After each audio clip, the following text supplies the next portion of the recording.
Hey, it's Beck here. I'm one of the nutritionists at Informed Health, and today's video is your reflux out of control?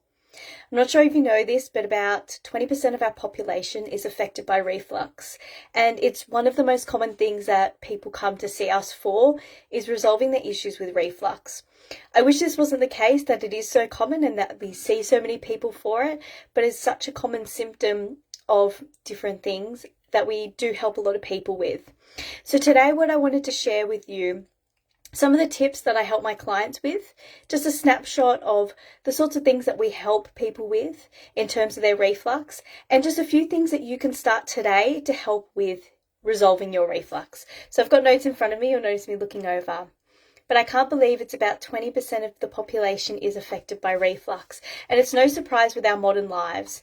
A big thing that I notice in a lot of my clients, they're busy, they're rushed, they're on the go. They don't take that time to sit down and relax to eat. So my first tip is to slow down. Slow down with your food, slow down with your life, slow down with chewing your food well. It's the biggest thing that I find will help a lot of people with their reflux, because quite often they're busy, eating over the sink, eating in the car, eating distracted. And when you're eating in that way, your body isn't ready for the food that you're about to digest, and you won't digest it well. And then that can start to cause those symptoms. So the number one thing is starting to eat a lot more mindfully, slowing down in your day, and chewing your food well. That is a big thing that I do teach a lot of people in the Love Your Gut program. It's the number one lesson that I teach people is how to actually slow down and chew your food, which really goes overlooked for a lot of people. But a lot of people are only chewing their food maybe 3 times and gulping it down. But it's actually recommended to chew your food about 20 times before you swallow. So observe how you're eating your food, not only what you're eating. What we do see with a lot of people is really sugary, starchy, processed foods will affect their reflux because it can ferment in the digestive system and release gases. And unfortunately, that pressure on the stomach can cause food to come back up and cause reflux. So our eating plans are designed that we give our clients to balance out their blood sugar levels, so they're not having a lot of sugar, a lot of processed carbohydrates, and that will help a lot with your reflux. Eating good fats and protein goes a long way too. A big thing that a lot of people don't do is eat enough protein at times. And unfortunately, if you're not eating adequate protein, it's not going to stimulate the right gastric juices. So when we have protein, it's digested by hydrochloric acid. And if you aren't eating much protein, then your body won't release those things. So it's making sure that you're eating that nice balanced diet with good fats, protein, not going overboard on the starches, because that can ferment funny in the gut and that can affect reflux too. But to make sure that you're making the right gastric enzymes, juices to digest your food. Something that we get a lot of our clients to do is actually apple cider vinegar. We find that really helps. I know that might be an old one, but it's a goodie. And if you're worried about your teeth and your enamel, you can always have it through a straw, but you just dilute. I actually just use the cap. So I actually dilute a capful in a glass of water and I drink that. And I find that helps a lot for me. The only time that I've really experienced reflux was when I was pregnant, and I had a really new appreciation for what people go through.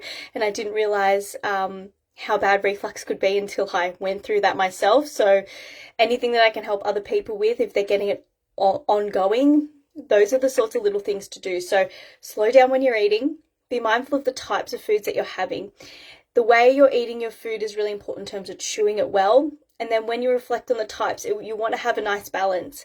And if you're unsure of what a nice balance looks like, that's what we teach people in our Love Your Gut program.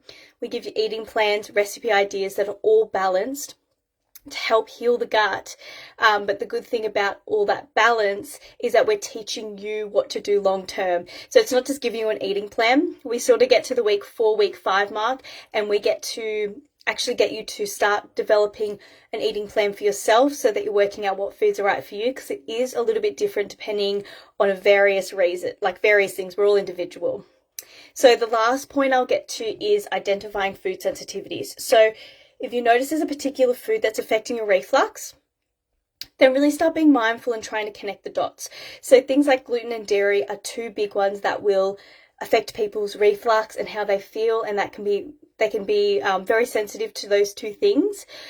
What we do in our Love Your Gut program, we actually start with a little bit of an elimination diet. I know that really scares people, but we plan it all out for you, so it's really easy to understand and follow. But in that elimination phase, we're reducing some of those sensitivities that we commonly see with a lot of people, and then we reintroduce them to see how people feel. And a lot of the time people feel so much better not having some of those big food sensitivities that we see, that they decide to keep them out of their diet long term because they don't get reflux or they don't get bloating, and they're feeling so much better. So in summary, I'm just going to the top because I was just reading from my notes, is I want you to reflect on how you're eating your food. Make sure you're chewing it well and you're eating mindfully. So important. Be super mindful of the types of foods and the composition of your food. So if you're having a lot of carbohydrates and you're relying on that a lot, not only will it make your blood sugar levels go all over the place, but it can also cause imbalances of gut bacteria and make you feel like your reflux is worse because things ferment in your digestive system funny when we're having too many carbohydrates. If you don't know what that looks like, let me know and we can help work it out for you. We not only do our Love Your Gut program, which I'm sort of talking about today, but we also do one-on-one consultations, and I've helped so many people with their reflux issues. So making sure that we're kind of balancing out our food, having good fats, protein, and then that bit of carbohydrate. So when I say be mindful of carbohydrate, I'm not saying take it all out completely. But if you need help with discovering what's right for you, then let us know. Apple cider vinegar is very, very handy. I have it before food, so I actually do it first thing in the morning and then actually last thing at night, and I find that really helpful for me. But you might want to play around with it, and you can do it just before you eat each meal. And that looks like, I honestly just do a capful. You could do 1 to 2 tablespoons if you want to be particular, but I do a capful in just like a decent glass of water and drink that down. And then just observe any food sensitivities for you. Is your reflux getting worse from different foods? And write it down. Now, if I've given you those tips and you're like, oh my gosh, overwhelmed, I don't know where to start, that's why we've designed our Love Your Gut program. I'm actually going to pop, as soon as I finish this video, in the comments, I will put in our link to our Love Your Gut program. It's on our website anyway, so if you go to Informed Health, you'll find it on our website. But it's a 6-week program starting on Monday. It's $97. You basically have me for 6 weeks teaching you things to help with your gut health, and a big thing is reflux. If you are someone that has a lot of issues with reflux and you have questions about it, each Friday we give you the opportunity to ask questions that I'll answer on a Saturday, so I can answer questions personalized to you as well. So I not only have those topics I teach people, I also give you the opportunity to not run the program, but give me topics to discuss as well. So if you feel like your reflux is out of control, join our Love Your Gut program. All right, have a nice weekend. Bye.